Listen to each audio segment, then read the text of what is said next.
What's going on, Badger Nation? Welcome to the PPC Den podcast, the world's first and longest running show all about how to make your Amazon advertising life a little bit easier and a little bit more profitable.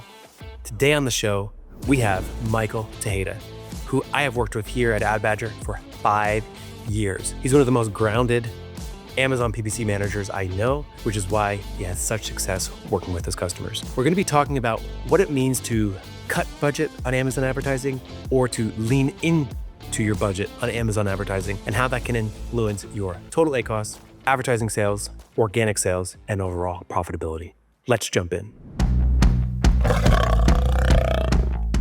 And really, I think the best question to ever ask on the show from anyone who works with lots of people in their Amazon advertising is, if you think back to the last few conversations you've had with clients, what kinds of things got brought up? What were they worried about?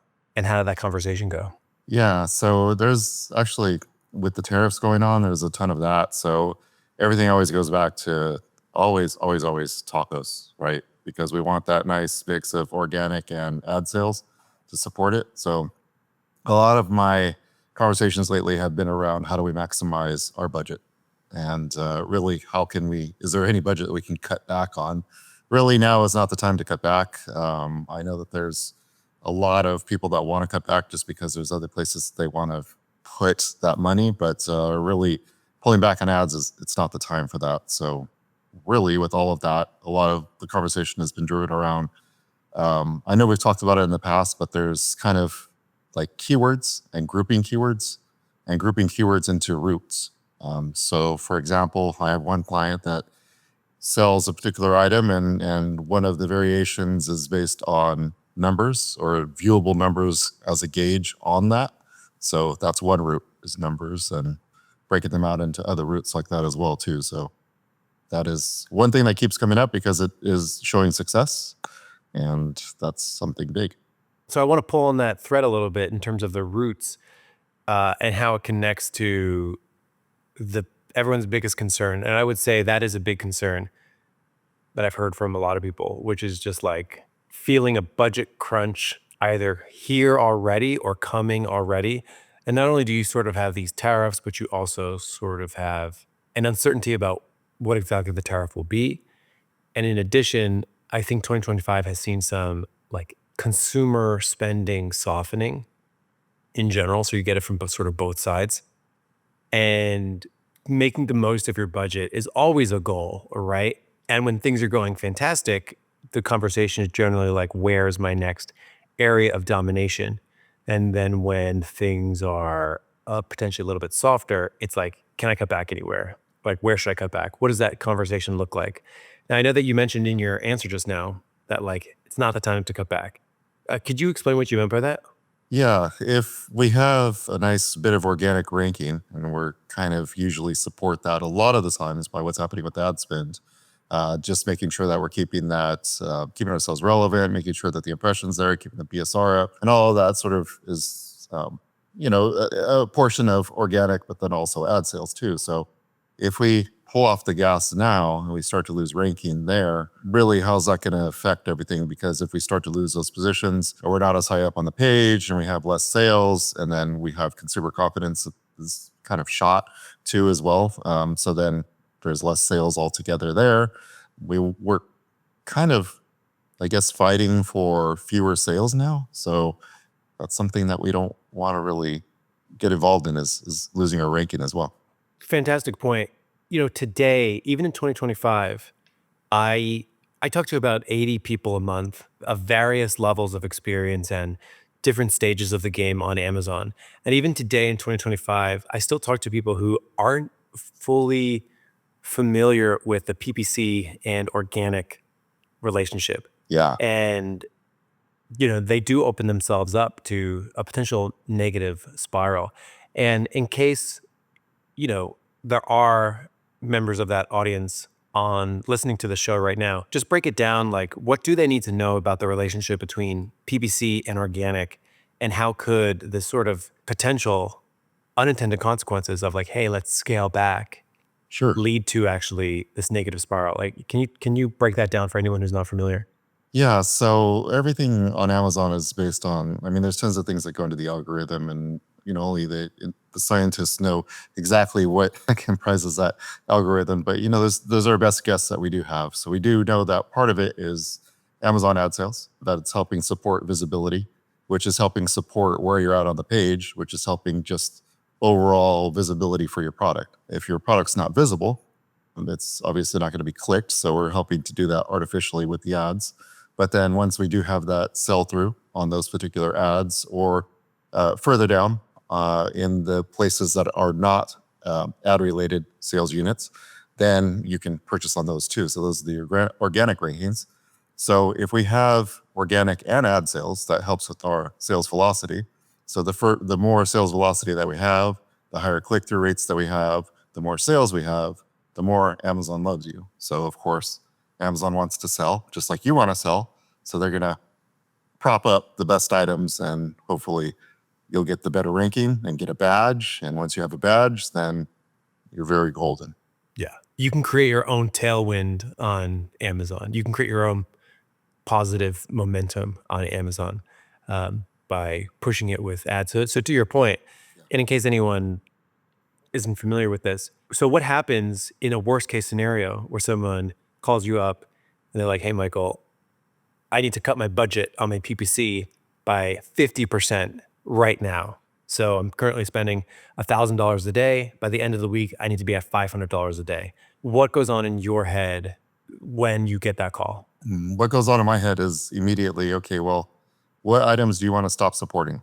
Because we have to cut something. If we cut everything and we're cutting those hero items that are essentially going to be pushing the majority of your sales and your revenue, then you're going to be killing your own sales and your own business. Oh yeah, what would you expect to see in the organic side of that? Oh, yeah. Like, how about that question? If we did drop ad spend by 50%, what would you anticipate would happen to the organic? Like, what does our timeline look like for the organic? Yeah, so it's actually pretty quick on what is going to happen. If we're looking at any tool that's going to measure BSR, whether that's Helium 10 or any other Chrome extensions. I mean, there's multiple of those that are out there that can measure that, but we can see those on an hourly basis where they're measuring the BSR, and you can see the impact of that within a few hours, and it's relatively immediately. So if you're talking about cutting it 50% in 1 week, then you're going to see that BSR drop for sure for those ones that you're not supporting. Is it always a sort of like one-to-one pairing? So like, let's say you cut your ad spend and your ad sales by half. Would you anticipate, and this might be impossible to say, but like, would you expect organic sales to also fall by half? Yeah, that kind of depends on a bunch of other elements of it, right? Like just how well, like say that your page looks and how good your A plus content is and your images are at actually converting what's actually thrown to the page, the clicks that are thrown to the page. So no, they're not going to all be that one-to-one relationship. And it's weird because I kind of want to talk about the opposite side of that. So that's like kind of the negative of it, right? So if we're pulling out budget and we're pulling that away and we're starting to see that sort of chip away and erode and we're going to see the BSR drop. I had a success story last week where there was a client that said, okay, well, surprisingly enough, they're like, in this time, let's spend. I have a bunch of stock. I have stock that's here that's purchased. We're going kind of out of season, so let's press the gas. Let's get as many sales as we possibly can. And it was a little bit strange because we expanded the budget about 2.5 times Wow. overall. How And fast? it was within the matter of essentially like 15 days Wow. that we really pushed on the gas. Yeah, it was there was a meeting and a conversation that happened, and then the budgets were discussed, and then immediately after that, they're like, yeah, let's go for it, because we presented some good data. And then right after that, they're like, how quickly can we do it? And Wow. immediately we just stepped on the gas and got it going. So the funny thing about that whole situation is, yeah, we spent a ton more. We had a bunch more impressions. We had a bunch more sales, but we did see the ACOS click up. And I know that there's this conversation of like, okay, well, there's a lot of clients and a lot of people that are out there that are very ACOS sensitive, right? We were just having that conversation about bringing the tacos conversation into it. Then also we need to talk about profitability too. So with the ACOS, one of the things that happened was that rose 3 points. But on the taco side of it, we dropped 2.5 points. So that was a good relationship to see, because we can see, and I was looking at the day-to-day data, some of those organic sales days, they were looking fantastic, and we had a ton of organic sales. So all within that like 3 week time frame. yeah, exactly. And it's not that one-to-one relationship. Back to that question. So Right. back on the negative side, or even on the positive side, not a one-to-one relationship. Yeah. And I would say the way that I've always thought about reasons why it's not a one-to-one relationship, because the difference in sales that you get in position 1 versus position 5 versus position 15 is stark. Like if you fall down from position 2 to 10 to 20, it's basically like you've fallen off a cliff. So in a lot, and vice versa, if you've jumped from 10 to 2, that is like being teleported to a higher dimension, right? It's because, so that is generally why it doesn't scale perfectly one to one. That's been always been my conclusion. So that's awesome, man. That's a really cool success story. And I guess the question is, if someone's listening, if someone just heard that, how do they know it's possible to do that? Like, is there any like market consideration? Like, what was the indicator? Because you mentioned like you did a little test first to like assess it. What did that look like? Like, could everyone do this, or like, what do you think the factors were that led to the success? Yeah, I think the factors were really being smart with just the keywords that were developed, and really having a plan before we actually set things in motion. So part of that was there was probably about a 2-week cycle time with the data that we presented, because earlier in the conversation, I was telling you about the data that we presented to the client, and they actually considered all that data before they actually gave us the green light. Now, with all of that, there was a lot of back end research on, well, how much can we expand into this marketplace? What position number are we currently at? And we had a strong position. We were currently at, I think it was 4. And they had another product that was in the 2 position. So this product was a little bit weird, because we had some that were vendor central, and then some that were on seller central. So it's a little bit weird sort of situation. But then going back to the stock was trapped in certain locations. So with that, we did see that there was more availability in the market share. And then we also saw that there was a little bit of soft spot for the competitors that we're going up against. So there was a little bit of variance in what was happening with the products amongst the best competitors. And we saw that we could chip away and erode some of their sales there. So it's just being smart about the tactics to really attack those.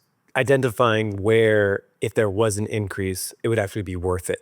Like, where can we actually feasibly begin to appear for? Where can we begin to go after and rank for? Where is there the extra opportunity? That's awesome. And was preparing for a presentation the other day that I was giving, and I was like researching, like, historically, what have brands done during times of like potential economic softening? And every single example that you look at is like, there's some companies that have their reaction of like, let me scale back. And there's other companies that are like, let me use this as my opportunity to pull ahead. In my own career, I've experienced this in, 2020 when COVID happened. And I think anyone listening to this experienced some of that in 2020, where there was intense, it like happened rapidly, Oh yeah. like intense economic softening. And then everyone was like slungshot out of a slow time. And then 2020 was a banner year for e-commerce in general. And the ones who leaned into the slowdown that happened at first were the ones that sort of sprung the fastest, right? And Amazon is very inertia based. So like, even having, if you think back to March 2020, even having a couple weeks lead time on your competition who's maybe like pulled back a lot, whereas you like leaned into it, identifying like, is there opportunity here? Let's lean into this. And like, there's plenty of stories like that like is probably studied at business schools left and right, like Kellogg's versus Post during like the Great Depression. One of them pulled back, one of them leaned into marketing, and was the one who leaned into marketing was like like whatever their market share was in the past was like many times better afterwards because they lean into it. And in some ways, it's actually a little cheaper or a little bit more economical to advertise during slow times because other people have pulled back. And like maybe there is a slightly less demand, but thinking relatively, obviously you cannot create market demand if like nobody wants the thing, but it's more so like, oh, like this is a good opportunity to move from, number 7 in my market to number 4 in my market. How do I get there? So that's as tale as old as time. And you've mentioned something, I think in the first answer that you had, which was looking at root words and finding these sort of keyword clusters. Can you talk about that? Can you maybe give us an example of what that analysis looked like? Yeah, so it goes back to sort of the initial analysis that I was talking to that we presented to the client. So finding those soft spots and those soft spots that are going to target the competitors and target those the best. So we did see trends on what keywords were actually being purchased most frequently, or they spent the most amount of their PPC budget on. And I noticed that there was certain keywords that we were not targeting as much, but they were within the subcategory. They were very high volume keywords, and some were mid volume. So that's part of the process too, is like breaking those things out. We want to target high volume, mid volume, and then some low volume too as well. But that's not how we broke the keywords out. We broke them out into clusters of different routes. So one example, like I had given you, this was something that had a measurement on it. And one of the things was it easy to see the numbers of that measurement and from a distance. So one of the clusters was called numbers. Another cluster was called easy read. Another cluster was called, and this is an outdoor product as well too. So since we're going into times that, well, here in the US, on the East Coast, we have more freezes. So this had to be something that was freeze proof as well. So that was another cluster that we were really focusing on. Not relevant during the summer, but something that's going to be relevant a little later. Interesting. And then sort of, what do you do once you identify these keyword clusters? Yeah, so it's really spin them up, and when we're talking about breaking out a budget, this really helps us with the budget as well too, because when we have these groupings of keywords that we're putting into clusters, we're going to let the data speak to us and tell us what is going to convert the best, right? Because I have these different clusters. I am breaking them out into 2 separate types. Right now, currently, just because of budgetary constraints, I'm not using phrase right now. I'm using exact, and I'm using broad modified. So I'm using those 2 to really push and try to get as many variations of the keywords as possible for the clusters. And what I'm doing is I'm breaking my budget out to more on the exact side of it, but then leaving about 40% of that budget for the broad modified side so I can get a lot of variations of it. So I'm trying to let the data speak to me. And right now, I'm actually looking at the page underneath the page that we're on right now. And I can see that there's one cluster that's just not working well for us. And since I told you it was an outdoor product, mountable is something else that gets done. We can either put it into the ground or we can mount it on something. Mountable are words that are not working very well. So I can see that I can take money out of that portion of the budget, reapply it somewhere else that has some good ROAS, and then it's kind of off to the races with that budget. So what benefit would you say having keyword clusters over not having keyword clusters? Because it sounds like you've separated them by campaign. Is that right? So like you have separate clusters of campaign themes, Yeah. of keyword themes. And what benefit are you seeing over potentially not having them and having them commingled? Well, I know that we had talked about in the past, and I know you have several podcasts on this, but budget optimization. So this really adds that additional layer to it. So we have bid optimization, right, that we're constantly doing on each one of the campaigns.